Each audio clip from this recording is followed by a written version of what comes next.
Burgess and Bolton's weekly wrap-up.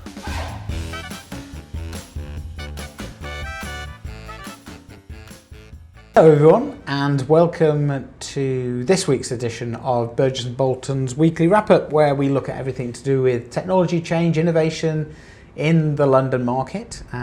This week we're going to do the news, as always, talk a little bit about technology change, just have a chat about delegated authority and smart follow and how that's impacting the market. But Ben, I was going to ask you about what happened this week with the share price of brokers in the US. So there was a big drop off on, I think it was Tuesday, almost 10% in some cases, might have now recovered. And it was driven by the announcement that ChatGPT had released its first broker enabled kind of AI chatbot. Which allowed kind of, and this is in the, I think the kind of GI space, kind of the personal line space. It allows users to kind of find policy details and get quotes for home insurance and get personalised details and all that kind of thing. So it's quite interesting that it has hit the big brokers in the US on the share price. What's your feelings about that news? Well, I think it was surprising, that it happened at all, and I guess it's a sign of the speed of change and evolution that we're going through, that markets, they might well be overreacting, of course, and I think the general consensus has been there was a bit of an overreaction, and then a correction, which is what markets do. But I think what you're probably seeing, because I'll just relate it to something else that I read this week, which was a report on marketing jobs going in marketing teams around the world as AI starts to take up some of the lower value things. And I just think that we're beginning perhaps, I can't say this for sure, perhaps to see, if you like, at one level, the collapse of kind of white collar basic jobs and into AI and an acceleration. And we've been hitherto obviously in a period of people saying, actually, there's no return yet, we don't know, it's going to take a long time. But you can look at this as a kind of knee-jerk reaction of a market, or you could say, aren't there quite a lot of signals and signs that things are happening? Jobs are beginning to be under threat. So the other thing I think in the insurance market specifically, of course, is that it is historically well known, and we know this, of course, it's as being ripe for automation.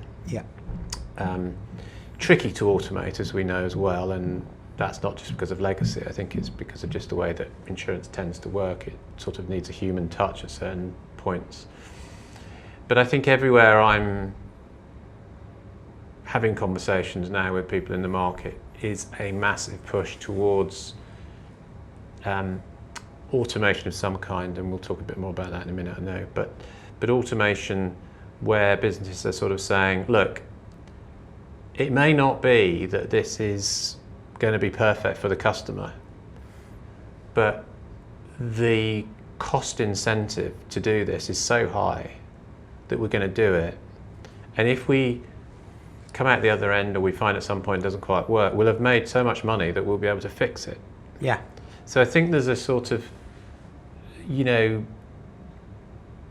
a kind of low risk to having a go at it, if you like. And that's partly perhaps why, I don't know whether markets think like this, but it seems to me that there is a low risk to having a go at it. And if you needed to go back to people at some point, you could, but why not give it a shot? And that resonates on two fronts for me. So I ran a breakfast briefing this morning that was kind of looking at optimizing your operating model in a softening market. And it was around kind of the use of automation and IT to do that. But actually where the conversation centered was, how do we turn ops from being a cost center to a business enabler. And a lot of it was around kind of traditional stuff, so understanding what the business wants to achieve strategically and then giving it the tools and technology to deliver that. Okay, that's fine. But what is new is actually saying this whole data level within an organization. Ops has a view across the organization of the data, and we'll be able to spot to your point around automation, where it's possible to automate, where is the low-hanging fruit, where are the opportunities to cross-sell, where are the opportunities to break down siloed businesses and make them. So I think where we're getting to is that organisations are starting to feel that out. Plus this kind of, as you say, kind of almost a low-risk opportunity to try new ways of working and new technologies. The other thing as well, which is quite interesting, I saw a report on the impact of AI on kind of personal day-to-day working.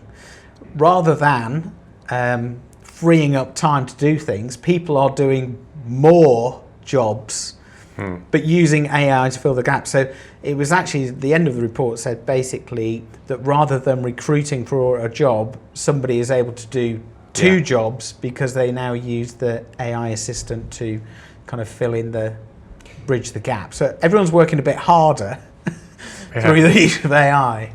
So that's quite interesting. Yeah, and I think at a personal level, I feel like, so maybe 6 months or a year ago or 18 months ago, we said, okay, I'm going to use ChatGPT to do this for me.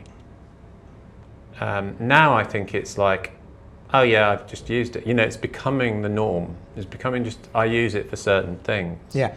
So if you multiply that up by the whole population of the world who has access to a computer or ChatGPT, which is pretty much, everybody, I imagine,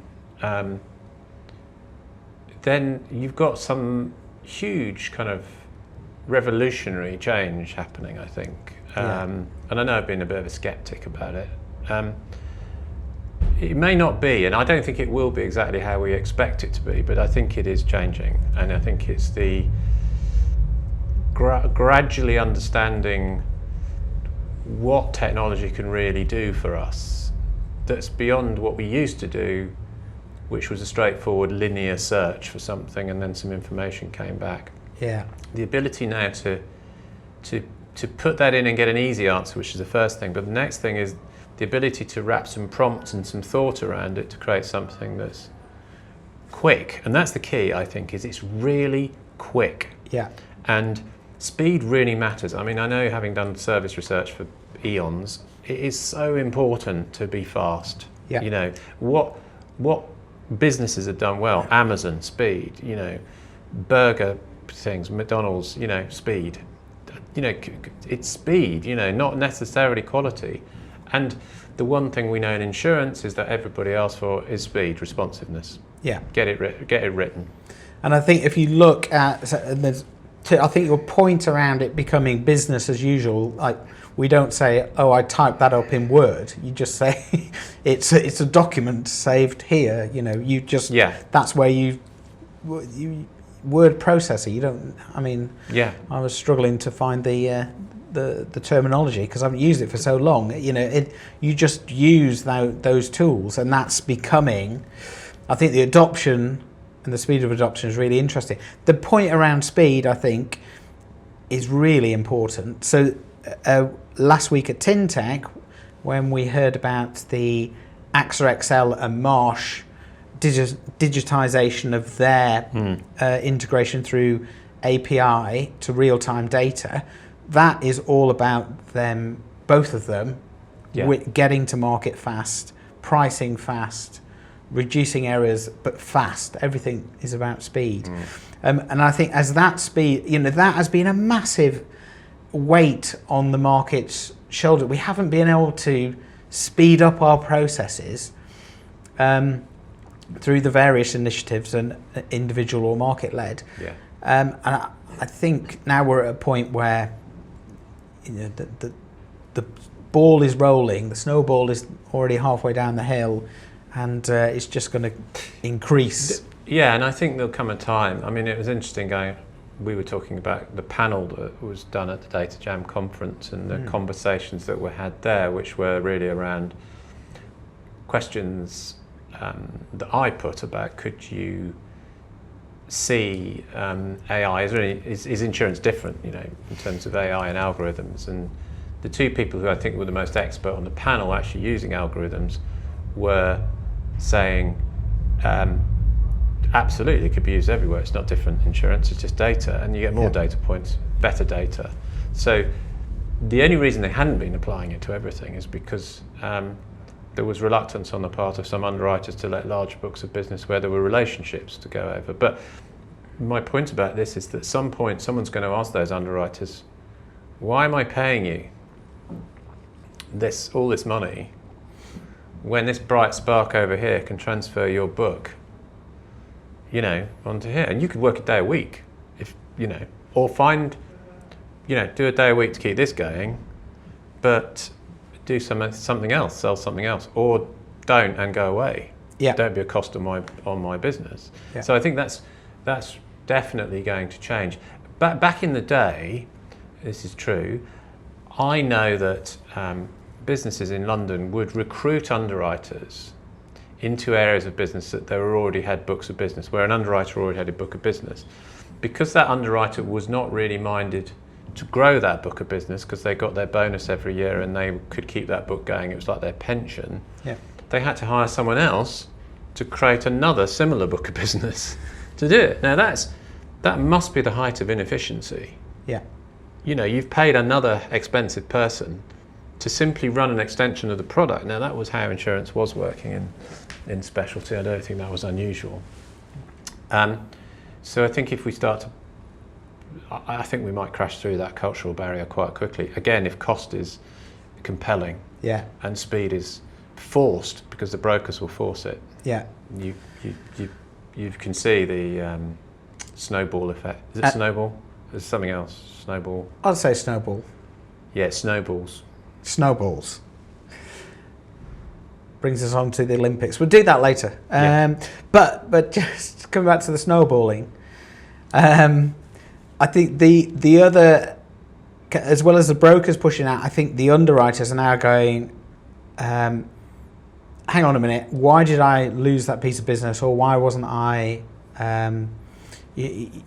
put forward for whatever? And it's because they've lost out on the speed element. Yeah, absolutely. And so then they're coming back to the business going, right, I need this, whatever it is, API, piece of technology, because I need to be able to, otherwise I'm losing.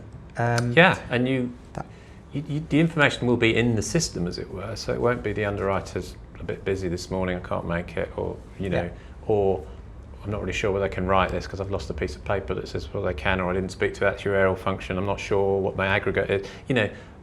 That will go from the system, and it will be, as we have envisaged for quite a few years, is it will be auto-quoted. The day will be done, as it is in many trading environments, between 7 o'clock and 9 o'clock. There'll be a bit of prep, what's going to happen today, then all the markets will converge and you'll do most of the deals. The rest will be probably more about the complexities of the relationships and building out programs and da-da-da. So, I think I can see that. Yeah. Happening. So let's flip it to the claim side of the coin. So we had an interesting discussion about whether this kind of shift in speed and using technology in this way would also impact claims. And you're closer to this probably because of the research you're doing. Obviously, London Market Claims, the conference we run isn't till the autumn, so I'm just kind of one step behind you probably. But what's your feeling within claims teams at the moment of their appetite to adopt new ways of working, and also the pressures on them to meet and exceed client expectations in the client kind of claims environment? Claims has come up the priority list for a part of the value proposition of an insurer and a broker, because they want to use it to sell. And I don't know if this is a result of the anticipation, if you like, of technological shifts. In other words, if we can just price like that, then there's no real value there. That's going to be a level playing field for everybody. But then you still don't know, are they going to pay that claim? So the question then is, to what extent can you automate those? So this is called straight-through processing, obviously, where things that don't need to touch the human don't touch a human and they get done. Yeah. So there's that, and I think there is potentially a lot of that, and I think claims teams are kind of thinking about that. And then there is the more, kind of complex, stuff where there has to be some judgment, and what we've talked about as empathy, or if you like commerciality, even around whether you would pay what you would pay and so on, because it's still an indemnity product, which often these are, in a situation where you have to gather data, gather information, but we know that a lot of that data could be gathered quite quick. So we're back to speed. So a lot of that data can be assimilated and synthesized, it seems to me, very, very quickly. Yeah. So you can take anything from any incident, any bad thing happening, and saying, right, okay, we've got most of those data, and the world will push towards that because it will be efficient. So you'll say, right, whatever it is, even if you fall nowadays, you've got your Apple Watch and things, you could see that'll go straight through, and then we'll sort your payment out. And so yes, I think that's the kind of vision. But the issue I think now for claims teams around this is discussing the balance, if you like, between that and the empathy side of this, the actual experience, if you like, of it. And I think that is an important point. I mean, I think just receiving some money is one thing. I think receiving some help and some advice and other things. So I think there's be a shift, and that can be used in the sales sense. It can be used commercially to grow businesses.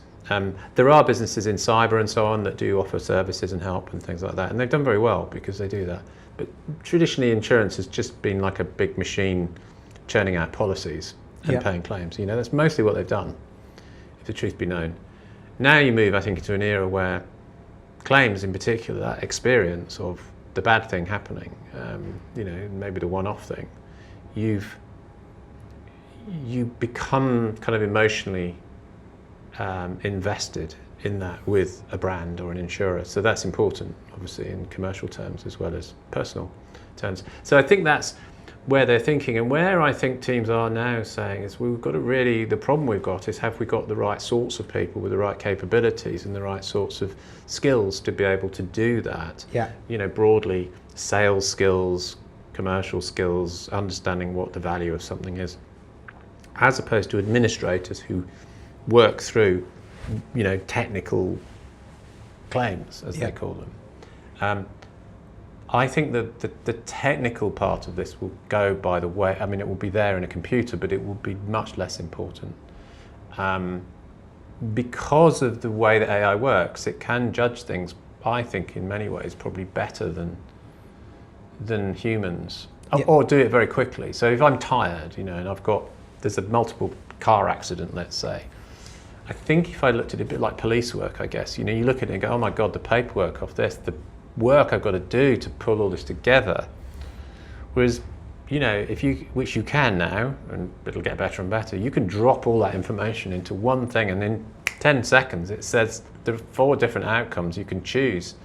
Yeah. High payment, medium payment, low payment, what sort of client is it, what's the situation vis-a-vis the people. There's all sorts of scenarios. Then you can say, okay, we're this sort of business that we're paying out here. Yeah. But it's done for you. The synthesis of information and knowledge is the big shift, I think. I think being able to have knowledge is one thing, but typically organisations, their assets are knowledge, but it lives in people's heads. Like doctors or surgeons or even underwriters, it lives in their heads, and the more that it's out of their heads and in an operating system model, a database for the company, the less value in a way that has. That's the theory of information, is the more it's dissipated and everyone can get it, it lowers in value, right? But it's because it's cheaper. It just becomes cheaper and everybody can access it. But you then have to do something else. some other kind of valuable knowledge that people want or help. Yeah, indeed. And if you take that as well into the kind of the lead follow market, which is kind of what we were talking a little bit about at the beginning, and you know that follow market has a claim, and at the moment they've got, you know, technical people checking stuff, and you kind of, but it's already been agreed by the lead. You're kind of going, that is going to be redundant, surely. Yes, I think the whole point of I think everybody's treading very carefully, and I know this because I've talked to people who are doing the algo trading, the algo follow stuff and things. I think they've got to be careful because there's a culture and there's a bunch of people who are quite embedded, powerful, whatever, you know. And I think there is a nervousness, as always, about changing the culture, and it's right because you can throw the baby out with the bathwater and all that sort of thing. Yep. But we're talking about an industry that everybody knows is inefficient. The cost issue is massive. It's bizarre that we haven't been able to solve it. So we're not talking about an industry that's kind of really efficient and we don't want to chuck out the best stuff of the creatives or the wonderful service people. We've not got that. We've got a load of people doing admin because the systems are terrible and the costs are really high. Yeah. So no wonder the price dropped of shares when someone said potentially we could do X with broking, because you know you don't need to be a genius to work out that this is a highly inefficient sector of commerce, and you could talk about it being beneficial. I don't know whether it's beneficial or not. It just is what it is. It's going to be driven through because of the cost thing. It's commercial, you know, it's capitalism. Yeah, absolutely. If you look at the AXA and Marsh, you know, initiative of them working together digitally, that is not some kind of vanity project that they're just proof of concept. They're going, this is the future. And they're sharing it as well, because they say, well, we might as well share it because it's going to be a level playing field, so we might as well all do this, because otherwise it would be a real bugger working in a market where some people are doing it and some are not. Yeah. I get their point on that. You know, let's just everybody do it. So another driver, I think, is that, which is that you might as well join the club. Yeah. You know, because if you don't, you're just going to be sitting there with a quill pen and a, you know, and a book of nothing in your business book. Yeah. I didn't know where to go with that analogy. No, I thought I'd help you out with nothing. It just becomes nothing. It just becomes nothing. Yeah. That's good. I really love this conversation because I think for the first time, and I felt it at the conference last week, and again at the discussion this morning, that you know, operations and IT have kind of found their moment, and it isn't some kind of, like I was saying before, some kind of vanity product and on the side. You know, they are just like marketing and other areas of our businesses that work in the industry that haven't been front of center. I think it's kind of been switched. Everything's been mixed up and switched around in different ways in different organizations, and it's those that will win will be able to take the pieces of jigsaw, take them apart and put them together to make a different picture that is more efficient, is quicker to market and making decisions, and frees up people's time to be more innovative or serve customers, whatever it is. You always have a bit of a thing about soul, I think, in industry and anything really that you do, which is the human element of it. And the soul of it is a narrative or a story or something that you can relate to. And that is as true of brands and businesses. You know, they have human characteristics. So what I was going to use as the example was Toy Story, the movie.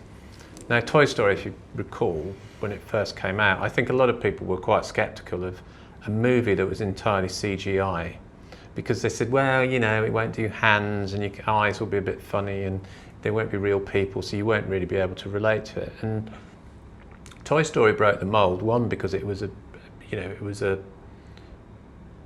incredible bit of filmmaking with computers.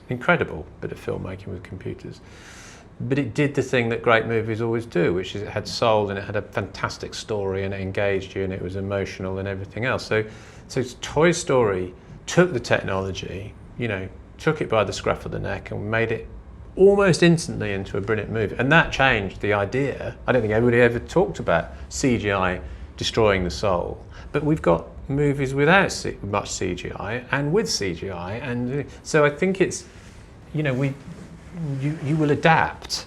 But it's saying that AI is bad or good or all that stuff is redundant. Yeah. It is there. It's just what it is. It's how it gets deployed. And at work, you have you take your soul. The life and soul of the organisation is whatever it is. However, there is also, as the lights go down a little, work that can be soul destroying. That is the other side, and then that's where I think a massive opportunity is. We can really, and we've said this for ages, get rid of that kind of drudge and that. The rework and errors and just the processes, just kind of streamline that and smooth it out. Like Paulo Coelho said, didn't he? It takes away it'll do the things that we don't want to do. Yeah, absolutely. But it's bigger than that, because I think businesses are realising there are a lot of people who do things that we don't want them to do, and they're expensive. Yeah. They're going to have to find something else to do. Yeah, indeed. Brutally. Does anybody have a sense of how the industry is going to pan out and what the kind of future distribution landscape looks like? No. No. Okay, so this is just for people on the show. This is the second take of this because we had a slight technical. But look, I don't think anybody does know, as I think about it. But I do think that there are big questions being raised about outsourcing potentially, and I don't see that they're going to go away. Because why? So if you have a claim or you have a risk and you say we're going to send it to someone else, that's immediately, there is a cost efficiency potentially to that, because you don't have to set up a thing in your own place. But it's not really cost efficient because you're actually paying somebody else to do it. So ultimately a business will say, if we can own it and do it in-house cheaper, we'll do it. Also, if you do it in-house, it will be better because you own it and you do it the way you want to, with style, and you add the value, and then you grow that business. And you've got much more leeway then to develop your service when you own it. You haven't when you outsourced it. You can only work it on contracts and SLAs. Yeah. So I think that businesses will ultimately be minded to say, if we can bring it back in-house, because actually a lot of this stuff is done on a computer, and we don't need as many people to pretend to be computers. Yeah. We'll bring it back in. And I think that therefore there is a real, if you want a share price drop, nobody's going to listen to me, but that could be, the share price drop could be around administrative operations that have set up to offer technology and administration to insurers that can't do it themselves. If insurers can begin to do it themselves, then they will, in my view. I think that's really interesting. Somebody said to me that the cost of your outsourcing arrangements is the price that you pay for not investing in technology and automation today. Because in the future, true. I mean, that is true. And the other thing is, I think that's becoming true, was already true, which I am dealing with, which is often this is a cost-based decision, to outsource. But there is a regulatory requirement for you still to deliver good service and fair treatment of customers. And that's a problem for the industry, and it will always be in insurance. I think particularly in insurance, because it's a sensitive product to those sort of things, particularly, say, to vulnerable customers. So I think the problems and the risks regulatory-wise, particularly if the regulator can see that you could do it in-house, cost effectively, then you lose the argument of saying, well, we're just outsourcing it. So I think, again, you can see a lot of drivers to say, well, look, if it took 100 people or 500 people to run this claims on these books of business, then we can't do that internally, so we're going to outsource it because we wouldn't invest in the technology and all that sort of thing. Yeah.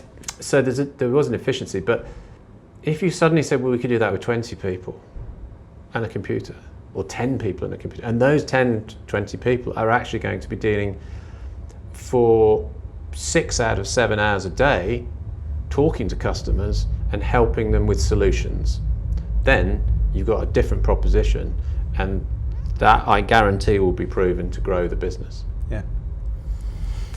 Good, excellent. Thanks for that, Ben. It was fun. Put the world to rights. We've done that, haven't we? Done that. So what are you doing this weekend? Are you watching the Olympics? I've been loving it, you know. I have watched some of the Olympics, not a lot. I've watched mainly the snowboarding and the ice dancing. Ice dancing I find a bit boring. Yeah, me too. Also, the sound was terrible. Did you? Yeah. When they were doing I was watching it on Monday night, and they weren't taking the feed out of the. They were just taking from the. And literally couldn't hear what some of the songs were. It was awful. But I guess that's the Italian broadcaster rather than BBC.